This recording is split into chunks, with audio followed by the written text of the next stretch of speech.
Bonjour à toutes et à tous et bienvenue dans cette nouvelle Minute Santé. Alors aujourd'hui, je réponds à une préoccupation.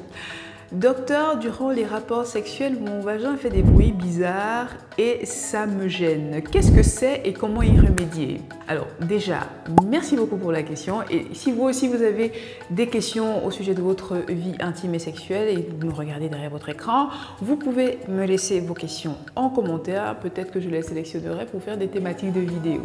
Voilà. Maintenant, pour répondre à la question, ce que vous entendez, c'est ce qu'on appelle tacitement des pets vaginaux.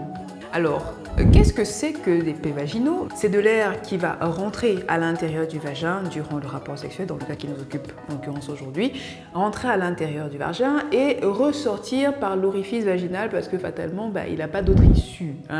Le fond du vagin est fermé par le col de l'utérus et donc la seule issue possible, c'est l'orifice vaginal, d'autant plus que le vagin, lui, il n'a pas l'habitude d'avoir de l'air. En fait, c'est une sorte de tuyau mou fermé quand il n'y a rien à l'intérieur.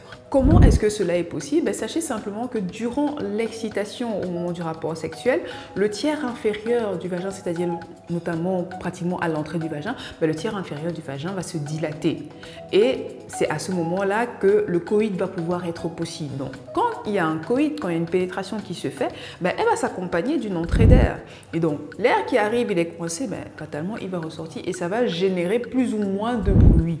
Sachez également que certaines positions durant le rapport sexuel peuvent favoriser justement les pets vaginaux. En l'occurrence, la... Vous aurez compris, la position à quatre pattes. Est-ce qu'il faut s'inquiéter? Absolument pas, parce que c'est un phénomène, comme je vous l'ai dit, normal, quasiment physiologique.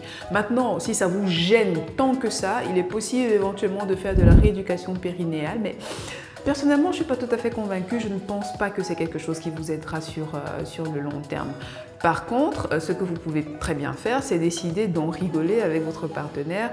Ça mettra davantage de fun et de complicité entre vous deux. Voilà, c'est la fin de cette Minute Santé. Prenez soin de vous et je vous dis à très vite dans une prochaine vidéo. Salut!